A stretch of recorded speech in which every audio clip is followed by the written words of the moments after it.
다음 주제는요, 방역 그리고 코로나19 상황과 관련된 내용인데요. 먼저 영상부터 확인해 보겠습니다. 보시죠. 봉쇄 없이 할 수 있는 가장 고강도의 조치로서 방역에 대한 긴장을 최고로 높여 짧고 굵게 상황을 조기에 타개하기 위한 것입니다. 무엇보다 희망을 가지기 시작했다가 다시 막막해진 중소상공인들과 자영업자들을 생각하면 무척 마음이 무겁고 가슴이 아픕니다.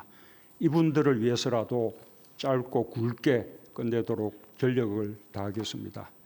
거리두기 4단계 조치를 짧고 굵게 끝내고 백신 접종 확대로 연결시키면서 기필코 상황을 반전시킬 수 있을 것입니다.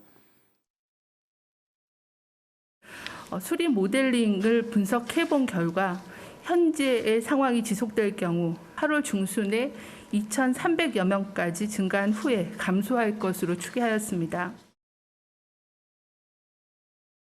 불편한 점도 많긴 하겠는데 아무래도 많이 나오다 보니까 그냥 빨리 잡는 게 나을 것 같아가지고 그냥 어쩔 수 없죠? 저희 같은 경우 매출이 아무래도 걱정이 되니까 운영한 입장에서는 좀 빨리 이 시국이 끝나야지 저희도 매출 증가하는 거에서 좀 도움이 되니까 다들 서로 거리두기나 이런 것 좀 열심히 지켜주셨으면 하는 마음밖에 없고요. 많이 아쉽죠. 이번 계기를 통해서 코로나가 많이 없어졌으면 하는데 당분간은 두 명이서밖에 못 만난다는 생각이 많이 아쉬운 것 같아요. 자, 백신 상황 그리고 코로나19 상황과 관련된 기사 좀 이어가 보겠습니다. 첫 번째 기사입니다. 문재인 대통령 네 번째 코로나 사과를 했다. 짧고 굵게 끝내겠다. 거듭 강조하면서 송구하다는 얘기를 했습니다. 그러니까 지금의 사회적 거리두기 4단계 많은 분들이 좀 힘들어하잖아요. 이거 짧으면서 굵게 가겠다. 그리고 김호란 방역기획관, 청와대 방역관 논란에는 뭐 힘 합칠 때 뭐 청와대에서 뭐 이런 설명이 좀 있었습니다. 어제 상황이고요. 다음 기사 보겠습니다. 어제 백신 상황과 관련돼 있습니다. 백신 충분히 확보 않고 예약부터 받았다. 그럼 어떻게 되는 거예요? 예약자가 많이 몰리면 이게 문제가 생기잖아요. 어제 문제가 생겼어요. 그래서 접수 기간이 일주일인데 첫날 그냥 다 끝났습니다. 마감. 대상이 350여만 명 가운데 185만 명만 예약이 된 거죠. 그러니까 현재 갖고 있는 건 이 정도밖에 없었던 겁니다. 그러니 뭐 더 이상 예약을 받을 수가 없었던 거죠. 질병청 공급 확정 물량이 소진된 것뿐입니다. 19일 예약 재개합니다. 그때 다시 백신이 또 들어올 예정이고요. 뭐 이런 설명이 있었습니다만 일단 많은 분들이 어제 좀 답답해하고요. 이거 도대체 왜 이럽니까? 막 이런 항의도 하고 그랬습니다. 자, 요 얘기 좀 해보겠습니다. 장우희 변호사. 네. 이거 좀 뭔가 좀 준비가 좀 덜 됐던 것 같은데 이게 선착순 아닌데 갑자기 선착순이 돼버렸어요, 이게. 그렇습니다. 사실 그 어떤 정부의 발표를 믿고 그럼 내가 좀 천천히 내 일정에 따라서 예약을 하겠다라고 했던 분들은 좀 황당한 상황이 돼 버리신 거죠. 예. 지금 뭐 정부에서는 이게 이런 백신 업체와의 뭐 비밀 유지 계약 등등으로 뭐 아주 상세한 정보를 공개하기는 어렵다라는 취지로 해명을 하고 있지만 예. 사실 구체적인 수급 계획은 기본적으로 국민들에게 알리는 게 맞는 것 같습니다. 왜냐하면 굉장히 방역이 엄중한 상황 이게 속에서 사실 어렵지는 않은데 왜냐하면 확보한 물량이 얼마니까 오늘은 요 정도까지 하겠는데 이거는 좀 일단 선착순 하겠습니다. 이렇게 설명하면 됐잖아요. 네, 맞습니다. 이게 그렇게 복잡한 문제도 아니고 이게 사실 비밀 유지 협약의 대상인지도 모르겠고 앞으로 수급의 일정은 어떻게 되고 이런 절차에 따라서 맞으시면 된다라고 말하는 것이 예의이지 예. 이것을 뭔가 감추는 듯한 인상을 주는 것은 절대로 그냥 하염없이 클릭하신 분이 많다고 합니다, 지금. 그렇죠. 얼마나 또 시간을 버리면서 많이 신경을 쓰셨겠습니까? 이 부분에 대해서는 정말 책임 있는 모습 보여줘야 된다고 생각합니다. 지금 일단 어제 문제고요. 다음 준비한 내용이 몇 가지 있는데 요거는 오창소 평론가, 장혜찬 평론가 일단 요 두 분 의견을 좀 들어볼게요. 뭐냐면 정부가 내놓은 지침 중에요. 도대체 이건 어떻게 하라는 겁니까? 이런 것들이 있어요. 지금 요즘에. 쉽지 않은 판단. 보겠습니다. 먼저 첫 번째는 이렇습니다. 퇴근길엔 동료와 택시 3명이 타면 가능한가요? 아리송한 방역수칙이다. 이거 택시 타는 문제가 일단 발생을 했는데 여기 설명이 좀 돼 있습니다. 오후 6시 이후에 직장 동료 3명이 같이 택시를 타는 것도 사적 모임에 해당하니까 안 된답니다. 퇴근길에 직장인 4명이 세 명이 택시를 같이 탔어요. 그리고 우리 저녁 먹으러 가야죠라고 가면 안 되는 겁니다. 안 된답니다. 근데 아예 그냥 집에로 각자 갑니다라고 같이 타고 각자 따로따로 내리는 것도 된답니다. 어떻게 된 거죠, 이게? 그리고요. 이런 목소리를 내시는 분들이 있어요. 아니, 택시를 세 명이 타서 사적 모임 가는 건 안 되는데 그러면은 버스 타고 지하철 왕창 타고 사적 모임 가는 건 됩니다? 이건 된다 그래요. 그러면 뭐가 다른 겁니까? 라고 좀 설명을 하는 겁니다. 이게 첫 번째 상황이고요. 다음 보겠습니다. 헬스장 러닝머신 속도, 음악 속도 이거 단속을 어떻게 하죠? 여기 보시면 이렇게 돼 있습니다. 지금 헬스장의 경우 음악이 나오잖아요. 근데 그 음악 속도가 너무 빠르면 뭐 비말이 나오는 거와 영향이 있다는 판단을 한 것 같아요. 음악 속도를 100에서 120 bpm으로 유지해야 된답니다. 이걸 넘어가는 음악을 틀면 안 된대요. 근데 현실적으로 현장에서 이게 넘는지 안 넘는지 이거 알기 쉽지 않습니다. 그래서 뭐 특정 누구의 가수곡은 되고 누구는 안 되고 이런 얘기까지 나오는 겁니다. 이거는 어떻게 하라는 거죠? 이 얘기입니다, 지금. 다음 또 하나 보겠습니다. 다음 화면 보겠습니다. 지금 결혼식장 같은 경우 지금 44명까지 제한되죠, 숫자가. 그리고 친족만 가능해요, 여기 참석이. 그런데 콘서트장은 지금 5천 명까지 올 수 있답니다. 이건 어떻게 되냐는 거죠, 그러면은. 자, 요거 장희찬 평론가, 오세훈 평론가. 어떻게 보셨습니까, 이 상황? 아까 청와대에서 김호란 방역기획관 경질론에 대해 지금 힘을 합쳐야 될 때라고 일축을 했는데 이런 식의 지침을 청와대 방역기획관이 관여해서 내렸을 거 아닙니까? 그러니까 이런 말도 안 되는 지침을 내리는 방역기획관이 있는 한 국민들이 힘을 합칠래야 합칠 수가 없습니다. 지금 인터넷상에 어떤 게시물들이 유행이냐면 헬스장에서 방역지침 안 걸리는 음악 추천곡 리스트가 뜨고 있습니다. 아까 말한 요 음악 속도에 맞춰진 음악들. 네, 그리고 대표적으로 현재 빌보드 1위 하고 있는 방탄소년단의 버터라는 노래는 틀 수 있습니다. 그거 가능합니까? 네, 근데 싸이의 강남 스타일은 못 틉니다. 그게 좀 더 좀 빠르군요. 싸이 노래가. 차별하는 겁니까? 우리가 지금 이런 걸 뉴스로 다루고 이야기를 해야 되나요? 좀 헬스장에 근무하시는 분들은 어떤 노래는 틀어도 되고 어떤 노래는 틀면 안 되는지 새로 공부해야 된다고 합니다. 그걸 지금 찾아보시겠네요. 이게 말이 되는 일인가요? 아까 택시 이야기도 나왔지만 샤워장 같은 경우도 실내 체육시설에서는 전면 금지되어 있습니다. 그러니까 실내 골프 연습장이나 스크린 골프장에서는 샤워하는 게 안 됩니다. 실외 골프장에서는 샤워가 또 됩니다. 그건 된다. 여기에 대해서 형평성 지적이 나오니까 미처 그 부분 생각 못했다. 근데 샤워장은 다 실내 아닙니까 원래? 그런데 이렇게 차별성을 두고 있다는 거죠. 그리고 지금 이야기 나온 결혼식장.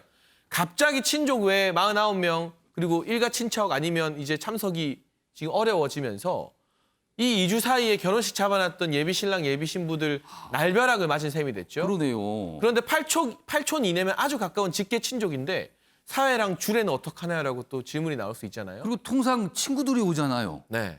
여기에 대해서 사회자나 주례자는 또 친족이 아니라도 참석은 가능한데 친족이 아니니까 밥은 못 먹는답니다. 제가 이제 평소에 이 결혼식 사회 부탁을 참 많이 받게 되는데 제가 친족 아니라도 사회는 보러 갈 수 있습니다. 밥은 못 드시네. 밥은 못 먹어요. 이렇게 고맙게 주례해 주시고 사회해 주신 분들. 그러니까 그 밥 먹고 안 먹고가 중요한 게 아니라 주먹구구식 지침이라는 거죠. 헬스장 음악 속도나 이 사회자 주례자 밥 못 먹게 하는 게 무슨 중차대한 일입니까? 이 와중에 뭐가 지침들이 이제 복잡해졌어요. 그래서 이 와중에 7월에 백신 접종률은 뚝 떨어졌어요. 왜냐? 수급된 백신이 없기 때문이죠. 대통령이 모더나 CEO와 화상 통화하면서 자랑했던 2천만 명분 중에 지금 몇 프로나 들어오고 있나요?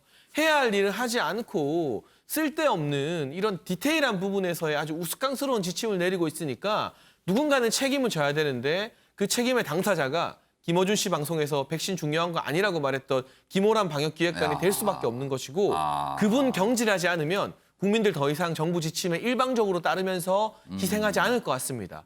그래서 국민들의 헌신을 위해서라도 책임질 사람 나와서 책임지라는 요구를 할 수밖에 없습니다. 오창석 평론가. 그러니까 정부도 고민이 많아. 이걸 일일이 다 따져보고 이제 이의가 들어오면 생각해봐서 교정하고 지금 이런 과정인 것 같아요. 그런데 조금 아리송하기도 하고요. 이건 뭡니까? 이런 생각이 드는 지점들도 좀 있습니다, 지금. 사실 이 부분에 대해서 이제 백신 수급 같은 부분은 전 세계적으로 이제 백신 수급의 차질이 빚고 있습니다. 우리나라만 유독 전 세계 200여 국 중에 우리나라만 유독 못 받고 있으면 그게 참 문제겠지만 지금 전 세계적으로 다 함께 그렇기 때문에 참 우리나라만 잘못했다 보긴 좀 어렵지만 다만 이 같은 지침은 사실은 비판을 먹기는 어렵습니다.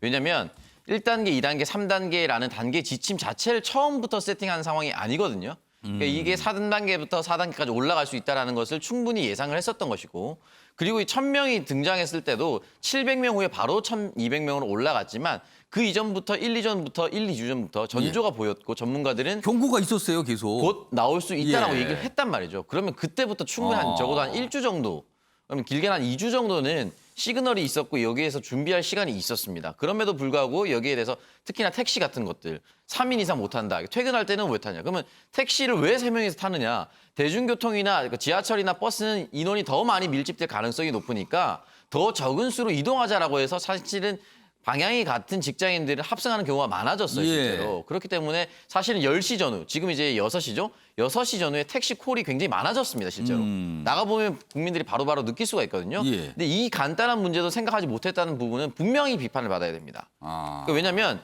이런 혼란스러운 상황에서 정부가 조금 견뎌달라고 부탁을 할 때는 예. 명확한 가이드라인이 있어서 혼선은 빚지 않도록 만들어야 되거든요. 사실 이렇기 때문에 이 부분에 대해서는 정부가 아무리 노력을 하고 있음에도 불구하고 잘하고 있다. 이 부분은 좀 거쳐갈 수 있다라고 얘기하기엔 좀 너무나도 잘못된 부분이 나오고 있기 때문에 지금이라도 이런 부분이 있으면 빠르게 받아들여서 혼선을 좀 없애줘야 된다. 특히나 콘서트 문제 같은 경우는 결혼식 하는 사람들 얼마나 화나겠습니까? 그걸 쳐다보고 있다면 아니 우리는 뭐지요라는 생각을 하게 될 것 같아요. 네, 그리고 콘서트 같은 경우는 정말 유흥이거든요. 놀러 가는 거잖아요. 놀러 가는 거고 결혼식 같은 경우 인생에 딱 한 번밖에 없는 경사입니다. 그러니까 이 부분에 있어서 사실은 그냥 축하를 받는 것도 있지만 우리 그런 얘기도 많이 하잖아요. 부모님 정년퇴직 전에 해야 된다. 그러니까 이게 사실 여러 가지 것들이 그렇죠. 결부되어 있는 문제예요. 작용하는 변수들이 많아요. 결혼은 이제 두 사람이 사랑해서 하는 거지만 가족 간의 예. 결합이고 가족 간의 이익이라든지 가족 간의 생각이 여러 가지가 개입되는 겁니다. 예. 그런데 이렇게 유흥은 다 풀어주고 흔히 말하는 콘서트는 유흥은 풀어주고 결혼식은 옥죄는데 옥죄는 부분이 좀 납득지 못한다. 이런 것들 자체가 사실은 저는 이해할 수가 없다. 그래서 이 부분에 대해서는 분명히 이제 김호란 방역기획관을 포함해서 예. 이 방역 지침을 내렸던 사람들이 다시 한 번 더 반성을 하고 다시 잡아야 되고 다만 전쟁 중에 장소를 다시 바꿔서는 안 된다. 왜냐하면 기획관 뽑으려면 또 어떤 사람을 현장 일선에서 뽑아야 됩니다. 그렇겠죠. 현장 일선에 한 사람 또 차출하는 거거든요. 그렇기 때문에 이런 부분에 좀 경계해야 되기 때문에 비판을 맞고 지금은 이제 가는 것이 맞다고 저는 생각합니다. 두 부분이 장혜찬 평론가, 오창석 평론가 두 분 지적을 해주셨는데 저 결론 부분에서 이제 청와대 방역기획관의 거치 문제에 대해서는 약간 의견을 달리하셨어요. 천하람 변호사는 다음 내용을 좀 보고 제가 질문을 드릴게요. 다음 보겠습니다. 이 문제 제기도 그동안 좀 있었어요. 중국과 관련된 건데요. 자, 사실은 뭐 원희룡 제2주사가 어제 이런 주장을 하셨는데 그전에도 조금씩 나왔어요. 지금 우리나라에서 중국을 들어갈 때, 중국에서 우리나라 들어올 때 다르다는 거죠. 방역과 관련해서. 한국은 세계 최초로 중국 백신 접종 입국자를 격리 면제한 나라다. 그러니까 중국에서 우리나라 들어올 때 접종을 백신 맞으셨으면은 격리가 안 와도 돼요. 격리 없어요. 근데 우리는 접종을 하건 말건 가면 중국에 3주 동안 격리됩니다.